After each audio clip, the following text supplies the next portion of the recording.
Değerli, hər vaxtınız xeyir olsun bizim değerli YouTube izləyicilərimiz, Qarabağ azarkeşləri, Qarabağ sevərlər. Bilirəm, Qarabağ azarkeşlərinin əksəriyyəti futbol mobil oyununu oynayırlar. Maraqlı bir fakt, nüansı istədim sizlərin nəzərinə çatdıram. Futbol mobil oyununda, PvP'də, online oyununda bir oyun oynuyordum. Qarşıma Fenerbahçe'nin heyətinə ibarət komanda çıxdı. Birinci taimdə və 7 dənə gol vurdum. Maraqlısı budur ki, indi girib həmin Fenerbahçe komandasını seçən hesabın oyun sisteminə baxacağam. Özdə kimlər var, kimlər 7-0 üzürdü. Birinci hissədə oyunu tərk elədi. Sadəcə maraqlı bir online video oldu. Dedim sizlərin də diqqətini çəkər. Hal-hazırda görürsünüz də. Yazıb burada qələbə qazandınız. Rəqib oyunu buraxdı. Birinci hissədə özdə 7-0'dır.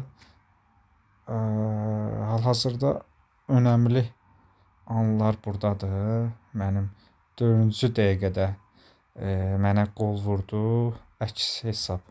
Həmin hesabın komandası Luis Suarez'lə vurdu.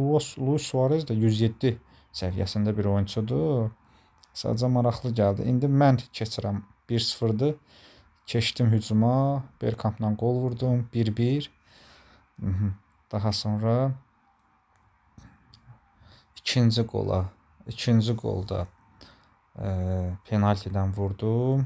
Yıxdı məni, təkbətək çıxdım, penaltidən vurdum. Hazardla vurdum. Yəni bunu fakt sübut üçün göstərirəm. Daha sonra üçüncü qolu vururam. Gabriel Batistuta'nın ona verilən ötürməni çox əla dəyərləndirir. Fikir verin, Eden Hazard'ın asistidir.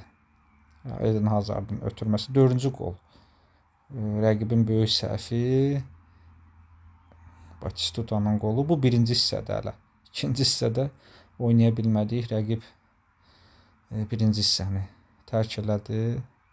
Daha doğrusu ikinci hissəyə keçən kimi 5 dəqiqə sonra oyunu tərk elədi. Üzrlü sayın. Birinci hissə qurtardı. İkinci hissəni rəqib 56-cı dəqiqə tərk elədi.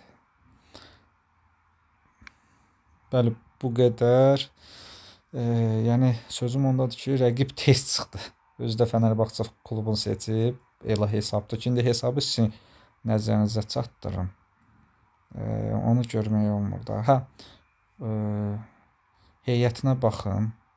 Luis Suarez, Eden Hazard, Cristiano Ronaldo, Marco Van Basten, Oliver Kahn, Frank Rijkaard, Thuram, Patrick Vieira, Rivaldo, Neymar, 101, Messi oyun vaxtı 107 olur. David Villa. Mənim də yəni müqayisə fərqinə varanda məndən çox üstündür. Yəni bu qədər dəyərli Qarabağ sevərlərimiz. Yəni 7-0'dan sonra Qarabağ adı ilə hesabımızda online oyun oynadıq. Qarabağımızın adını yüksəklərə qaldırdıq. Yenə də 52-ci dəqiqə idi rəqib oyunu tərk elədi. Hal-hazırda da elə oyun bitdi. Oyun bitdi. Hələlik bizim dəyərli Qarabağ azarkeşləri, dəyərli YouTube izləyicilərimiz, inşallah növbəti videoları yayımlamaq ümidi ilə.